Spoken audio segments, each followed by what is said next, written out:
It was our consideration that we had to reach out to the U.S. peace movement and ask that they participate in a delegation to Syria to see for themselves what existed, to speak to both officials and non-officials, civil society,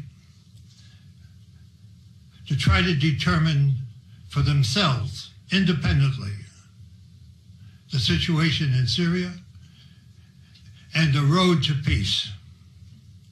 That is our responsibility. Our responsibility is to reach out first to the U.S. peace movement and then to the American people.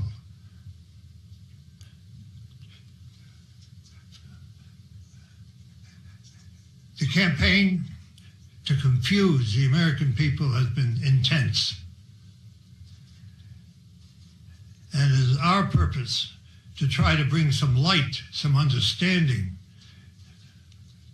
which can perhaps lead to the American people demanding an end to the intervention and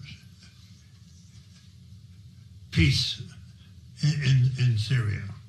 What Alfred said is so true. We are fighting a mass of propaganda that has demonized the Syrian government, demonized its leaders, an effort that precedes every other intervention that the United States has made over the course of many, many decades in order to convince people that it's okay for quote-unquote humanitarian reasons to overthrow a government and to replace it with whatever. The United States prefers a government that is not independent, that is a willing participant in what the whatever U.S. policy is.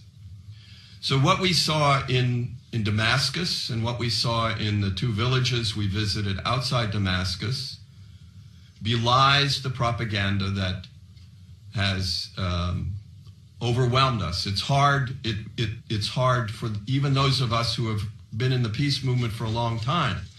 It's hard for us to ignore this propaganda. It is so well orchestrated. Work together, coming back in cooperation to try to bring the message and the truth back to the United States. As an American citizen, it is shameful for me to admit what my government is doing in the sovereign country of Syria. We have no right to impose these illegal sanctions. In fact, these sanctions, allegedly, the government says are against the government of Syria. But in fact, it's against the people, civil society, people who are attempting to maintain the infrastructure, the health care, the safety of all Syrian people. One of the things that stood out to me is not only the lack of medication and the fact that Syrian children are dying because they can't get chemotherapy meds into the country because of the illegal sanctions that the U.S. and the West has imposed. Also, they're not allowing parts and material to get to businesses who are trying to maintain.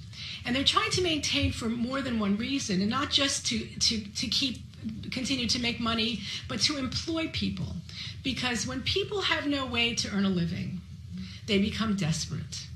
And we know that some of the Syrian people who may have chosen to join the terrorists, mostly for economic reasons, because they couldn't earn a living. And their benefactors, the U.S. and all the others who are collaborating together to fund this terrorism, are paying people very well to participate in this illegal activity against the Syrian people.